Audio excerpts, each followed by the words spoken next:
So, it's been a while. In fact, more or less 5 months since the last Sollerskate update was posted on YouTube. So I've been extremely lax on that front, so I do apologise. Why exactly has it been so long? So you probably remember from the end of the last episode that the car was basically ready for mapping, so all was pretty positive. And there are two main reasons why there wasn't an update immediately after the mapping session. And number one was I wasn't in a particularly good state of mind following that, which we'll get to. And number two is I wasn't really given the opportunity to get anywhere near the footage that I really wanted to, so I didn't really have a great deal of stuff to work with to make a vlog. So why exactly wasn't I in the best of headspaces following that day? Well, I'll be honest, it got off to a bad start. The dyno was roughly sort of 2.5 hours, I think, from here, and I'd organised with a lad to recover the car from here over to the dyno for me. And despite on more than one occasion organising timescales with him, saying we need to leave at this time, so recommend you being here at this time, whatever, he ended up being over an hour late to pick the car up, which just put us way behind schedule straight away. Took a little bit of time to load the car up. It decided it didn't really want to play ball, so it couldn't drive it onto the truck. We had to winch it on.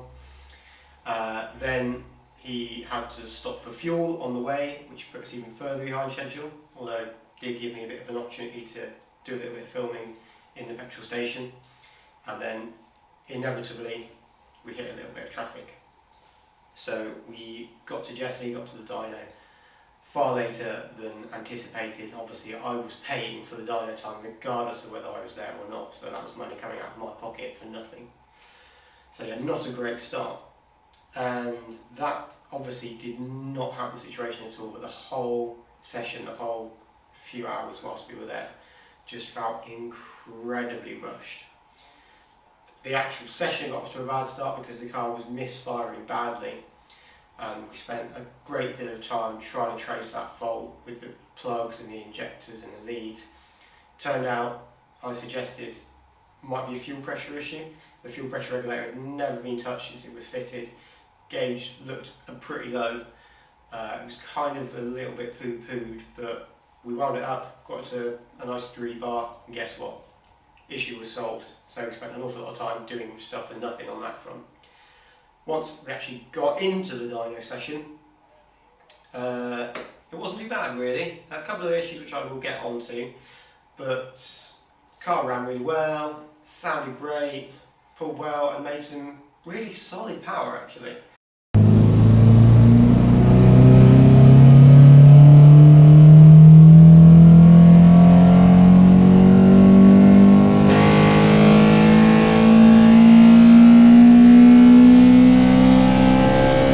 We ended up on 208 wheel horsepower, 140 pound-foot of torque, which correlated back to British numbers and fly is a solid 230, 160 pound-foot. So for what in essence is quite a mild B series build, really good figures. So can't complain at that at all.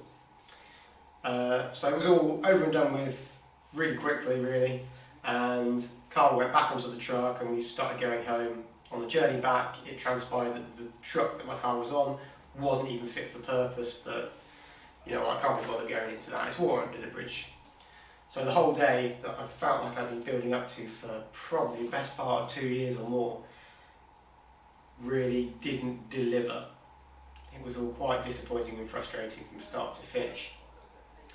And probably good that I put a little bit of disclaimer in here is that I know I am just a complete control freak. I am a perfectionist and a pedant and probably bordering on OCD, which just makes me an impossible customer. I am aware of that, but I just hate having to rely on other people. That is the main thing, which is primarily why I've built this car by myself in my garage, done as much as I feasibly possibly can on it without having to rely on other people. And when I do have to rely on other people, it just seems that sort of 5 times out of 10 I get let down. And I'm not going to throw this blame on anyone in particular because it's happened throughout the build really, but I'd just like to put a plea out to everybody watching this. If you're going to promise something, if you're going to tell somebody you're going to do something, please follow through, please deliver. And if you can't deliver for whatever reason, just be honest and put your hands up and say, you know what, turns out I can't actually do this. If you're honest and open about it, then whatever is fine. It's just, if you promise something and keep promising something and don't deliver, it just seems to happen way too often at the moment. But whatever, that is the end of my crying session. Back to the car. The primary issue that we discovered on the dyno was a bit of a fault with the TPS, with the throttle position sensor. It was really playing silly buggers low down. Whenever we went and did a full pull, it would get stuck on the way down on sort of 7-8%. So obviously that threw the fuel completely out in that area because the throttle was nowhere near what it was telling the ECU. High end, it was fine. Low end, he couldn't really do anything about.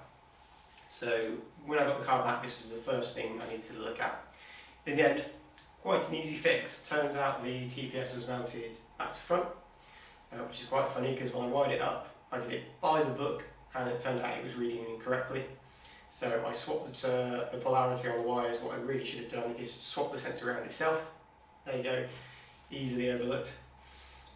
Whether or not that was the main cause of the issue, I don't know. It certainly wasn't helping. But after a lot of testing and tweaking, transpired that at closed, it was throwing a negative value into the ECU software, into S Manager. So basically the TPS just works between 0 and 5 volts and the voltage increases as the throttle shaft rotates. So when it's closed, it's going to be sort of low zeros of voltage. And for some reason S Manager was reading my low zeros as a negative value, which you can then correlate back to 0. But it doesn't matter because it's still working on a base figure that was negative, and it didn't like that. So I had to adjust the TPS physically in the engine bay. So it was reading around about 0.7 volts when it was closed, which brought a positive figure into S Manager, and hey presto, everything was well again.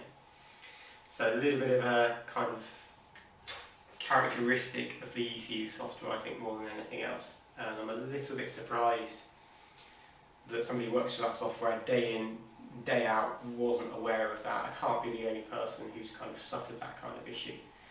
If I am, bad bit of luck. Regardless, now done. Hindsight is a wonderful thing. If I'd known all of that whilst we were on the dyno, I could have fixed it in under 2 minutes, but hindsight is, like I say, a little bitch.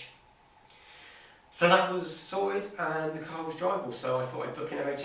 So I booked the MOT and I can't remember if it was the morning of or the evening before, but I went to start the car and it was misfiring like a trooper.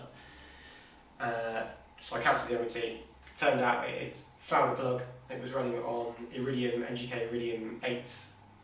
And anyone who's had Iridium plugs before will know once you foul one, it is almost impossible to recover it. So I ended up ripping them out and replacing with normal nickels some NGK 7s, which are still one stop colder than stock, so for my build they should be fine. And they have the benefit of being much cheaper and much easier to save once they do foul. So I threw those in, all was well again, so I rebooked the MOT, took it down to the boys at Essential Vehicle Services who do all the work on my cars that I can't be asked to do myself. Great bunch of lads down there. Flew through the MOT, obviously, I had no doubts about that. And went to pick it up, and guess what, it was misfiring horribly again, so much so I couldn't drive it home.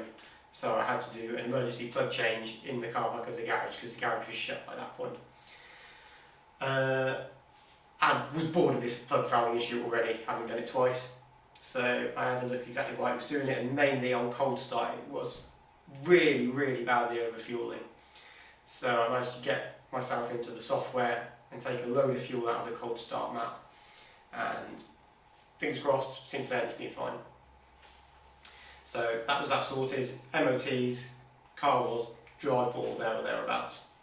Another thing which Jesse had picked up on the dyno was my crank signal was a little bit noisy, which basically means the RPM reading into the ECU was not particularly smooth. It was a little bit jumpy, a little bit erratic.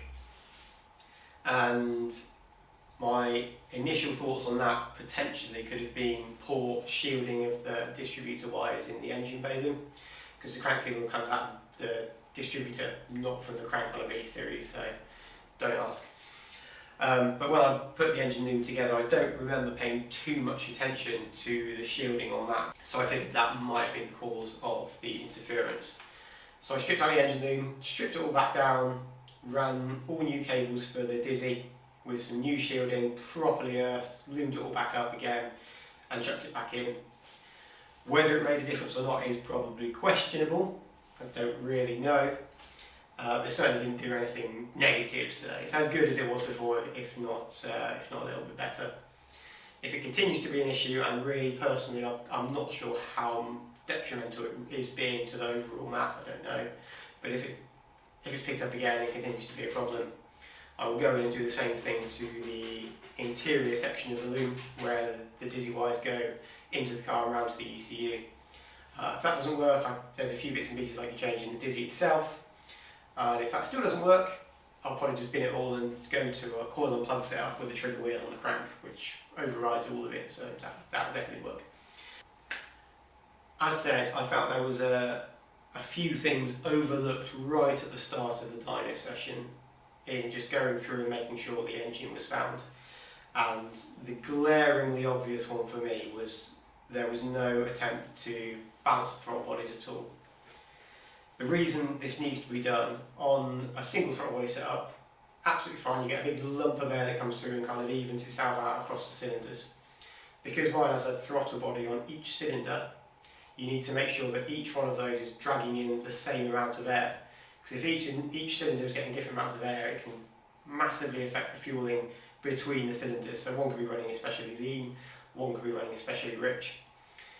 Turns out, I borrowed a synchrometer off of my friend Darren, thanks mate, mine were quite imbalanced. So I went ahead and got mine balanced. It balanced up really nicely.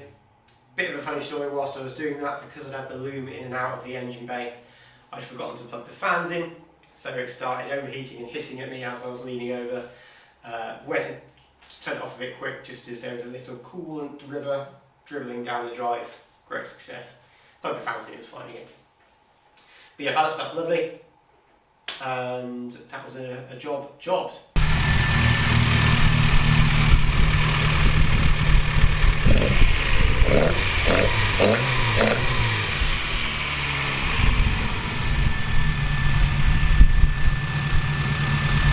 Not so much an issue, just a characteristic of the engine more than anything else, was bit of a poor top end. Now, I was hoping that this engine would be a proper cliche Honda screamer of a thing, and although it made really good power, as I said before, it was kind of all out of ideas by 8,200 RPM, which is basically stock B16A2 territory, so I was a bit disappointed with that. Done some research on why this could be, and the most obvious factor affecting that was inlet runner length, which is basically the distance between the inlet valve and the start of the intake, so in my instance, the tip of the throttle body trumpet. Mine turned out to be a little bit on the long side. Basically, the longer the inlet runner length, the lower in the power, or the lower down the referential power will come in. Bit of generalisation, but we'll go with that. And the shorter the runner length, the higher up the RPM the power should come in. So I swapped out my 90mm trumpets for 60mm. Whether or not that's beneficial, time will tell, but it did have the plus point of making the filter far easier to get on and off, and they are incredibly shiny. So at this stage, the car was basically drivable. Obviously, I've told you about taking out some fuel in the cold start to stop my plugs fouling up, but the general fueling in the lower regions of the map was still all over the place because it couldn't be done on the dyno. So I decided to get my friend Shay round. We took the car out for an hour or so, drove it round, trying to keep the rev nice and low, and I button bashed away on the laptop trying to figure out what I was doing. Seemed to do a reasonable job, to be fair. Certainly seemed to improve the AFRs from what they were at the start. So I was happy with that for kind of somebody who doesn't have a clue what they're doing with the software. Aside from the mapping and the fueling side of things, the car seems to drive really, really well.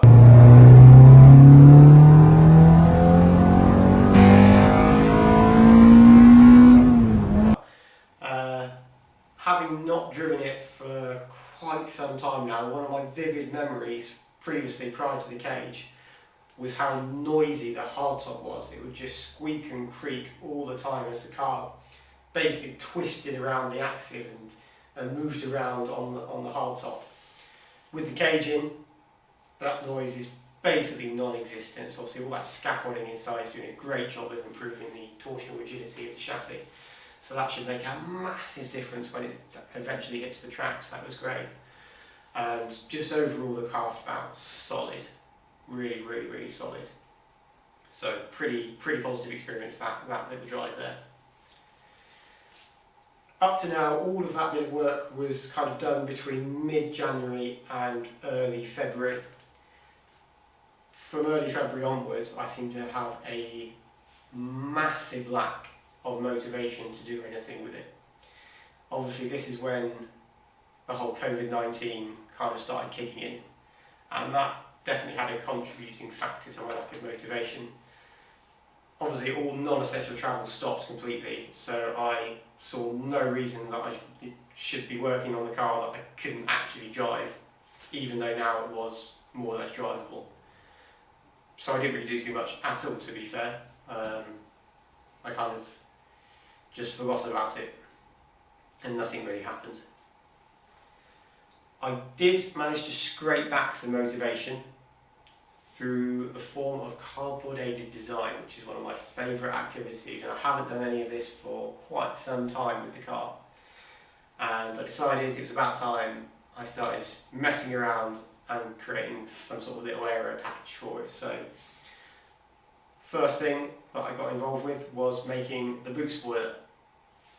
So a few iterations of brackets and blade styles with the cardboard, so I got somewhere handy, some tweaking here and there to evolve it, and then I made the brackets, the stands, eventually out of some steel, which I bent up and welded together, put some speed holes in for good measure. And then the blade I made out of some polycarb sheet that my friend Andy pilfered out of his parts bin at work. So thanks for that, mate.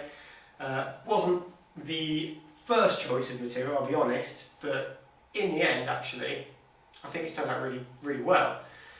Obviously, it being clear basically makes my car a mini TVR Cigaris, which is always good, and also has the added benefit. I mean, the rear visibility in my car is absolutely bloody awful.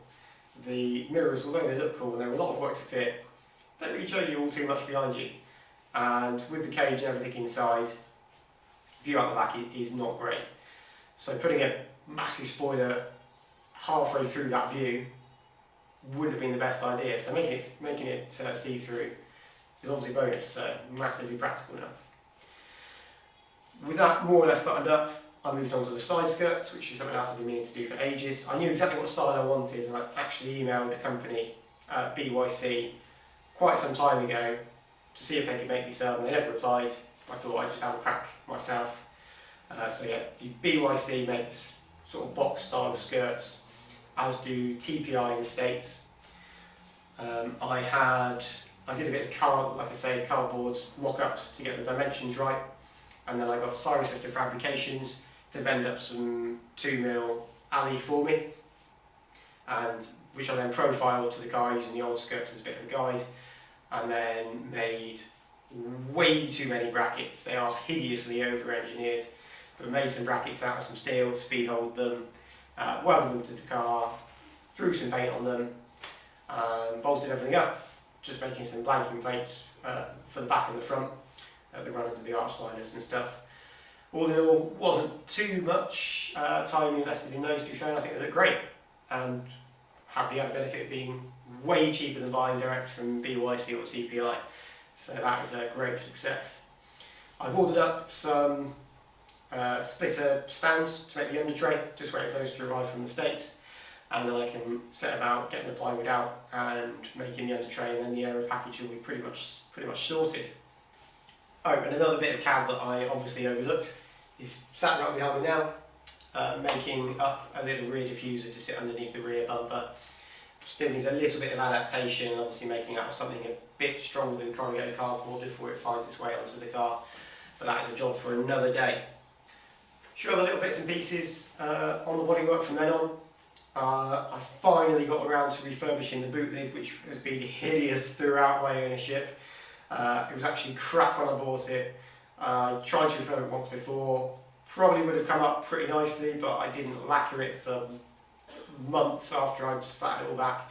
So all it got was a load of contamination in the clear coat from water ingress. If anything, looked worse than it did before. So I flattened that right back as far as I could go, a little bit too far in a couple of places, and then got that re-lacquered. Few issues with pinholes as the lacquer was just sinking in to the fibre basically when I'd gone all the way through the clear coat, but I think I've got around that issue more or less. But it certainly looks much better than it did before. Still far from perfect, but it'll be fine, it'll do. So once that was back, I was able to bolt on the finished spoiler, covered the skirts in some vinyl, bolted them on finally as well, fitted some little bonnet spacers on the hinges as well. Not really my cup of tea, I'll be honest, but I did notice on the few drives that I had then in the car, the inlet temperature, the intake temperature was pretty high. Obviously the body's sitting right at the back of the engine bay, not a lot of ventilation back there, so all it was doing was dragging heat from the engine bay into the intake. So hopefully with the bonnet raised up at the back, it should instead be able to drag some cold air in from the kind of scuttle area, and that should see some colder intake temperatures. That is the plan. At this point, car was looking really, really good, and I got it booked in for some more mapping, which we'll get to in a minute. And I was feeling positive again, I was feeling motivated, and all was well with the world. Until it wasn't. So I decided to take the car out just down the road, around the corner to my friend's unit for a little bit of a barbecue, just to check all was still okay. And even before I set off, I just had a feeling in my gut that something was going to go wrong. And I just tried to tell myself I was just being a knobhead. It was fine before, why would it not be fine now? Unfortunately, I should have trusted my gut, because 2 miles up the road, got super hot, really fast, and threw all of its coolant out onto the road. Okay. This is probably a little bit of a complicated story, so I will try and keep it concise. Initial thoughts were it could have been a stuck thermostat, so I swapped the stat over, tried to speed it up on the drive, wasn't having any of it, just kept overheating. Lots of back and forth with friends and internet research and trying to just go through things logically in my head, and it all dropped very quickly when looking at a diagram of the cooling system. During me putting the engine together, I completely overlooked any bypass pipes between the thermostat housing and the engine. Because of all the stuff that's been deleted out of my engine bay, so you've got the stock oil cooler, also the inlet manifold, the PCV system, the idle control valve, yada yada yada. Basically I just ripped out all of them in their entirety, chucked them in a bin, but this did leave no bypass pipes at all between the stat housing and the engine. So how it really lasted this long, I've got absolutely no idea. Pure, unadulterated luck, I think. But what would happen is that the engine would heat up at a completely different rate to the thermostat housing, because there was no easy flow between the two areas. The water pump would basically force water down back of the block into the stat housing, and then it really had nowhere to go. So I hastily reinstalled, or recreated rather, some bypass pipes between the two, and straight away, absolutely fine. No issues at all, bled up really, really nicely, held superb temperatures, really, really, really good temperatures to be fair, considering the ambient temperature was quite hot when I was doing this. And yeah, so I think that issue that I didn't know about until right late in the day was solved quite quickly and quite easily in the end. And that brings us more or less up to the present day really. Gave it a quick wash. I got a tow bar fitted to my Honda CR-V by Complete Towing Services. Cheers Scott. Borrowed my friend Andy's car trailer, hitched it up on the back. Enlisted my friend B to do some chauffeuring because I've been unable to do my trailer licence because of this virus thing that's been going around, so I'm still waiting for that to be booked in. And hitched it up, loaded the car up, and off it went. So where's it gone?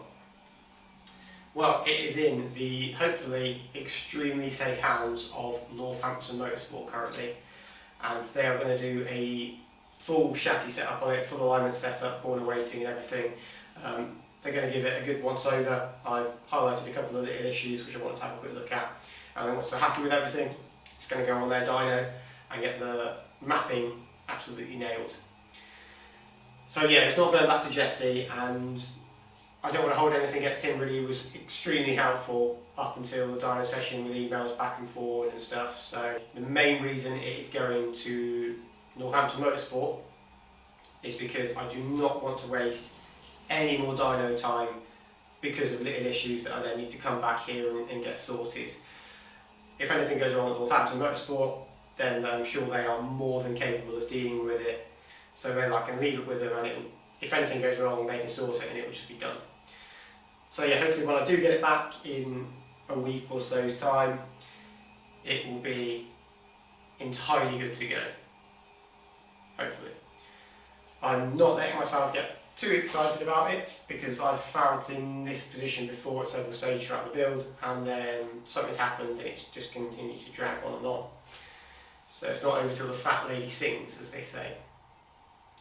And I make no promises, but hopefully the next video won't be too far away. We might even do some actual driving.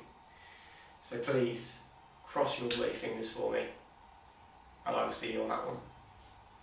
Adios.